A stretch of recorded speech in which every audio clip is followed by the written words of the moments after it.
నా పేరు జయదేవ్ అండి. నేను డిప్యూటీ డైరెక్టర్ ఆఫ్ అగ్రికల్చర్ గా పనిచేస్తున్నాను ఆంధ్రప్రదేశ్ గవర్నమెంట్ లో. అక్కడ నంద్యాలలో డిస్ట్రిక్ట్ రిసోర్స్ సెంటర్ కి నేను డిస్ట్రిక్ట్ ట్రైనింగ్ కోఆర్డినేటర్ గా పనిచేస్తున్నాను. గతంలో నేను ఇప్పుడు మీరు డిస్కస్ చేస్తున్నటువంటి సబ్జెక్ట్ ఏదైతే ఉందో క్లైమేట్ రెసిలియంట్ అగ్రికల్చర్ కి సంబంధించినటువంటి ఒక international fund for agriculture development వారి సౌజన్యంతో ఆర్థిక సహాయంతో ఆంధ్రప్రదేశ్ ప్రభుత్వం అమలు చేసినటువంటి ఏపీ డ్రాట్ మిటిగేషన్ ప్రాజెక్ట్ లో నేను ప్రాజెక్ట్ మానిటరింగ్ యూనిట్ కర్నూలులో 2 సంవత్సరాలుగా పనిచేశాను. ఇప్పటి వరకు రాంబాబు గారు అనాలిసిస్ చేసినటువంటి ఫ్యాక్టర్స్ అన్ని కూడా నేను విన్నాను. Just I heard him all the factors he has analysed and what are all the problems in the right now where agriculture sector is in అనేటువంటి దానిపైన చెప్పారు. తర్వాత రెండోది ఏమన్నారంటే గవర్నమెంట్ చేసేటువంటి ఎఫర్ట్స్ కూడా ఈ యొక్క ప్రాబ్లమ్ ని రిజాల్వ్ చేయడంలో కానివ్వండి, మిటిగేట్ చేయడంలో కానివ్వండి, తీసుకుంటున్నటువంటి చర్యలు కూడా నేను ఈ సందర్భంగా చెప్పగలిగేటువంటి నాకు అవకాశం వచ్చిందని చెప్పేసి నేను భావిస్తున్నాను.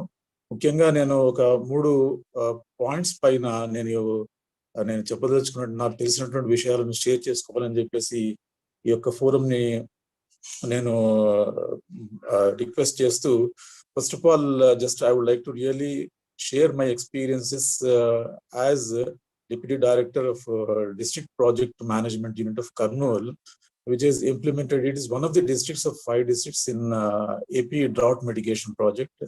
The other districts are 4 Rayalaseema districts and Prakasham, Kurnool, Chittoor, Kadapa, Anantapur and Prakasham districts. All these 5 districts were covered under the AP drought mitigation projects. First of all, I would like to really give the gist of the brief summary of the project, under what circumstances the project was taken up by the government of Andhra Pradesh, and what was the analysis done before the implementation of the project as such, and what are all the interventions which were included in the project to address the problems of the climate resilient, to address the climate change or drought problems. First of all, I have gone through the document because I was not associated with the project since the inception.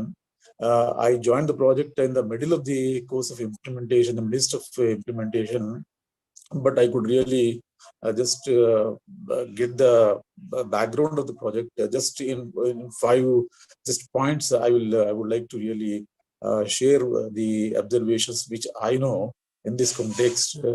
One is all the 5 districts which I have quoted now, they were having the problems under 5 categories. One is the agriculture. The agriculture in all these 5 districts was mainly predominantly rain-fed agriculture, and the cropping was dominated by the rain-fed crops. And only 20% of the area, only 1/5 of the area was irrigated, mainly the 2 by bore wells. So groundwater exploitation was very high. That was the predominant feature in this area, and that has led to indiscriminate sinking of bore wells. This is one aspect. Another aspect is only the cropping pattern was predominantly oilseed crop, that is groundnut, and some of the area was also covered by pulses as well as cotton and chilies crops and other crops also. And the soils are of predominantly red soils and with poor water holding capacity as well as the poor fertility status.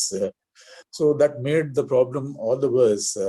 So like lack of soil moisture and poor fertility, these 2 factors really impacted the crop productivity and the economic conditions of the farmers in these 5 districts. And with that, another problem that was really bothering the areas was the labor problem and lack of information on the weather. The weather forecast also was lacking. And the advisories to really address the drought tolerant technologies were also really missing 6 years ago.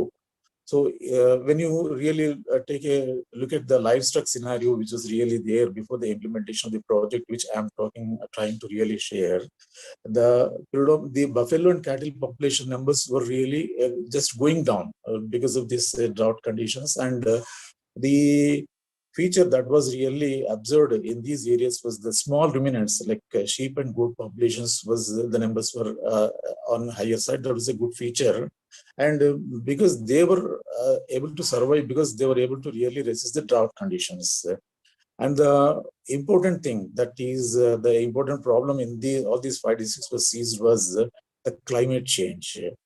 And you will be surprised to know that they have analyzed the rainfall scenario or rainfall data of 133 years to really prepare a document and implement the project. 133 years, right from 1876 to 2006.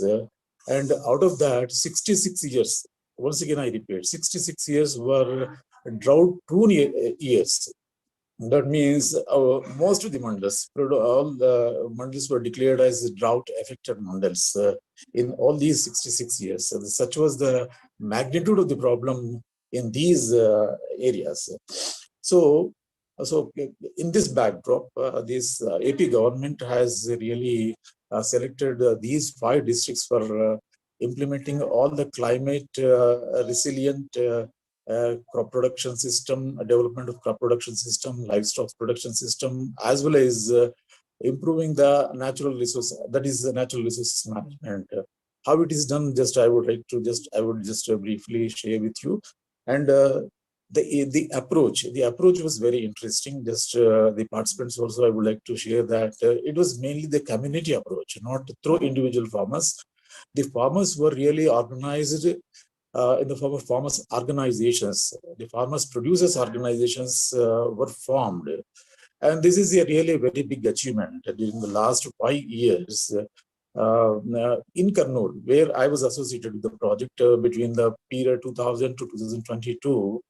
So 21 farmers organizations were formed in the western part of the Kurnool districts, which are comprising 21 mandals, which were perennially drought-affected districts, where the rainfall was 500 mm to really less 750 mm, still less also. And the rainfall, even the pattern was also, it was not uniform. And the crops, there was a lot of uncertainty for the farmers really to take up the crop. Then the groundnut is a major predominant crop in these areas. So this community approach really helped. Taken up under this project has helped to implement the interventions, which I would really share with you in a successful manner. So the interventions, the second part, I would like to really convey to this August forum ER. The first of all, the project area I have already given to you. In Kurnool, especially 21 mandals were covered and 63 gram panchayats were covered at the rate of 3 villages per mandal. That takes to 63 because they wanted to really implement the interventions in a modest and practical and implementable manner. That is why they have taken the project area in at the rate of only 3 gram panchayats per mandal, so that the success, whatever the experiences that will be really available, can be scaled up, and the weaknesses can be strengthened, and the success story, the good practices can be scaled up to or extended to the other areas. So that was the objective in the beginning of the project. And the project target was to cover almost 29,000 hectares, covering 17,900 farm households. And the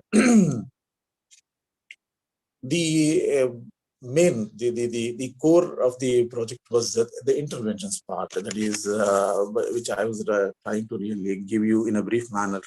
The climate resilient production system, comprising the improvement of the crop production system as well as improvement of the livestock production system. And these two interventions through farmers producers organizations, and they just I have already informed you, shared with you that 21 farmers producers organizations with an average membership of around 750 per farmers producers organizations was built up. So this was they have really, it was a Herculean task to really organize these enroll so many number of 750 farmers per farmers producer organization, which were mainly, they were registered under Mutually Aided Cooperative Societies Act. There is another there is another set of farmers organizations, that is farmers producers companies, which are registered under the Companies Act actually. They're also actively working in Andhra Pradesh, and under improvement of the crop production system. The main intervention.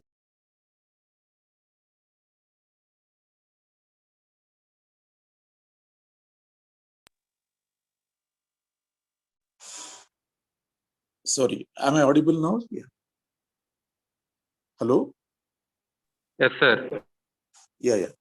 There was a call in between, so I was interrupted. So, the crop production system interventions were conducting the farmers' field schools, really to create the awareness and train the farmers on good agricultural practices. In earlier, in the Mr. Rambabu also has really detailed out a lot of this natural farming practices are good agricultural practices, which are more relevant in drought areas, especially to mitigate the drought conditions.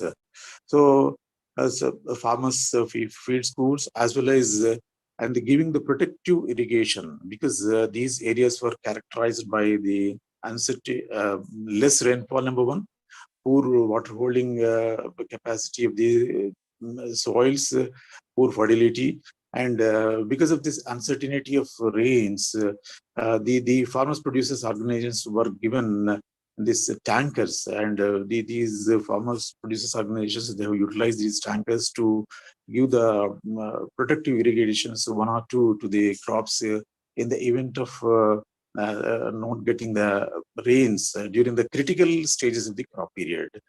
As well as these tanks were utilized to provide drinking water to the in the mandal or in the villages during the summers also. That is also one of the services that was extended under this project, and improvement of the livestock production system. That means in this, the two main interventions I could really see were providing the backyard poultry to the women. Women, poorest of the poor women, were identified, and they were given the backyard poultry, and 10 chicks were supplied. How they were supplied also, just I would share with you. One breeder farm unit, Deshi farm unit, was given to a progressive farmer, and he was really he was really maintaining it, and he used to supply the chicks to the DYP shelters. If the chicks numbers were less, if he was not in a position to really supply, even the chicks procured from outside also were supplied to the BYP shelters, and the women, they could get some income from supplemental income from these units. And the Deshi poultry unit also really almost 5 to 6 FPOs. I can really humbly convey to this. They have really done wonders. They have given the Deshi poultry birds to sold the Deshi poultry birds to and improved the nutrition also in those areas. And in this process, they could really generate a lot of income for themselves, and also given the chicks, supplied chicks to the poorest of the poor, who were really given the BYPs. And in all these, and another important intervention that was really supported by the Animal Husbandry Department was farmers' rearer feed schools. The sheep and goat population, it was in quite good number, and the sheep and goat farmers were given trainings like the farmer field schools, the Polumbadi, in the name of Polumbadi, government of Andhra Pradesh is conducting. Similarly, in that manner, the rural field schools were also a big success, and the fundamentals of the animal health, as well as providing the vaccines to the sheep, and providing the fodder also to the livestock population, was all these were really good interventions on the project, implemented in a very successful manner. And the natural resources management part, and under that, really a lot of good work was done, and mainly the groundwater improvement was possible through two interventions. One is the farm ponds construction. These farm ponds are really around 500 number, that were almost 700 number.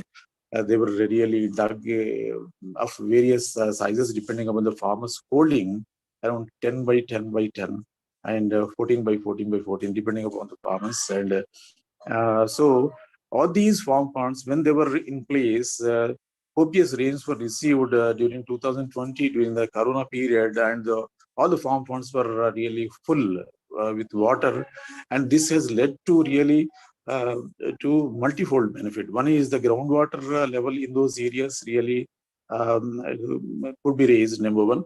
Number two, the farmers could really provide the protective irrigation in the next 2 seasons. That was also a financial and economic benefit for them. And the because of the water uh, availability in those farm ponds, even the small ruminants or the cattle population also could get water. So these are all the benefits that were really observed, and I was really actively associated and have gone through. I have visited all the 21 farmers producers organization places, interacted with the farmers, and the thing that is just I would like to share is, in the 5 project districts now, right now, 105 farmers producers organizations are formed. They are intact. They have had some secretarial assistance also in the form of an office, where a click center, that is climate observation center, also was there, where from the climate advisory like rainfall data, the temperature, as well as the pest and disease advisory, in technical collaboration with Andhra Pradesh Agriculture University, as well as we have made the partner, the Reliance also, who are really disseminating the weather advisory or the pest and disease advisory onto the mobiles of these members of the farmers producers organization. And so I'm taking a lot of time. I just uh, I would conclude in 1 or 2 minutes.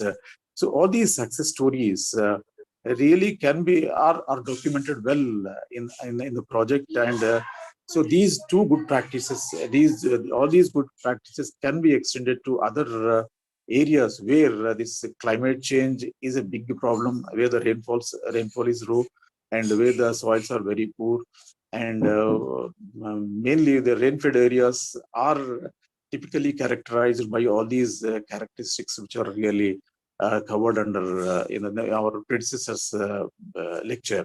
So already a practical implementation success story is available with the government of Andhra Pradesh.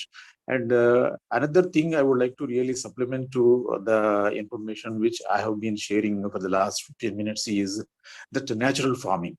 So natural farming is also implemented in a big way in Andhra Pradesh. So I do not have the details of but in Nandyal also there is one district project monitoring unit, and they have got community resource persons also quite in good number. They are taking the natural farming to the farmers in a mission mode. I can say really, though as the good practices, they would really take a lot of time for implementation, and the farmers who has been used to the chemicals used for a quite long time, for the last 4 decades, it would take some time really for the farmers to really get convinced, as well as really change his psychology and get back to the natural ways of farming, which he was earlier doing 5 decades ago. Even as a deputy director of district resource center, when I go to the places, my main agenda would be to really tell the farmers to really cut down, even to make it zero, all the chemicals used, whether it's in the fertilizer form or in the pesticide form, as Rambabu was rightly quoting in his previous observations. From government side, we have been doing our efforts really humbly, with all sincerity, and there is a lot of effort, and a lot of effort is required in a mission mode, because a lot of damage has been done to the natural resources during the last 5 decades, not deliberately, but with an objective of increasing the food production for the increased population to attain the food self-sustenance. So, with these information and with these experiences which I have with me, I would once again thank the organizer, Dr. Bhaskar Reddy, for giving me this opportunity to share my to share whatever I know to this August forum. Thank you very much.